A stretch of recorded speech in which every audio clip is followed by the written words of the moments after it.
эки 10 күн көрөлү. Если активно жылды, жылбаса анда уже чара көрөлү. Өзүңүздөр көргөндөй, туп-туура 10 күн мурда дал ушул жерде Кыргыз Республикасынын курулуш министри Нурдан Орунтаев НБК курулуш компаниясынан үй алган үлүш ээлеринин маселесин жеринен карап жолуккан эле жана аталган курулуш компанияга курулуш иштерин жандандыруу үчүн 10 күндүк убакыт берилген. Жада калса, министрлик тарабынан ошол курулуш иштеринин жүрүшүн көзөмөлдөө үчүн атайын кызматкер дагы дайындаган. Ал Руслан Суракматов. Жүргүзгүчтүн тапшырмасынын негизинде бул жакта азыр курулушту жандандырып атабыз, көзөмөлдөп атабыз. Курулуш компаниясы бул жерде 5 блоктон турат. 5 блоктун 3 блогу бүткөн. Анча-мунча жумуштары калды. Ал жумуштарын бүтүрүп, анан эксплуатацияга кабыл алып беребиз. 3 блок боюнча 2 блок дагы бүтүп калган.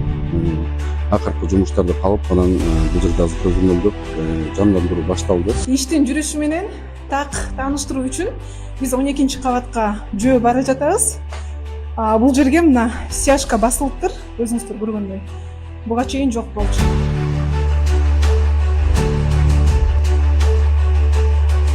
Бизде уже бирди блокто жумуш аябай жакшы жүрүп калды. Министр келгенден бери биз уже көп деле кабаттар албай калдык. Эми Аллам колдоп үмүттөбүз. Көңүлүбүз кыйла ток болуп калды. Мустафа Салбекович, чоң рахмат сизге. Нурдан Кемеловичке тоже салам айтып, элдин атынан ыраазычылык билдирип коебуз.